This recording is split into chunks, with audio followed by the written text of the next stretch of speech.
Romans 7:14-25. So it's Paul is talking about we have two masters. So one is the flesh, the desire of this flesh, the sin that dwells in us, and two is Jesus Christ and God, the law, the law of God, the law of His mind. So he wants to do good, but he doesn't do good. Instead, he do evil.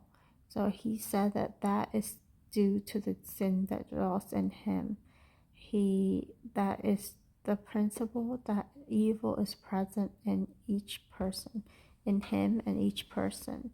I think this is before we are, well, actually, realistically, it's after we know God too. We have the law of God and the grace of God, and the sin that is in us dies, but there's still a war against the flesh and the spiritual thing, against godly things and evil things.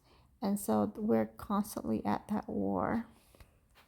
And that's why he said that wretched man that I am, who will set me free from the body of this death. And so God, Jesus Christ, our Lord. So on the one hand, in my mind, he is serving the law of God, but in the other, the flesh, the law of sin.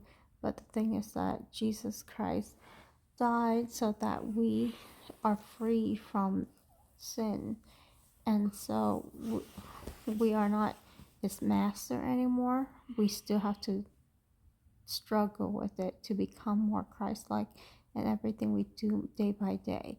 That's how I understand it. I don't see the fact that when we become a Christian, then we completely die to sin and we don't have any more sinful desire. I think some people that is true for them when they when they receive the Spirit of Christ and they are renewed, and then their sins and addiction just fall away.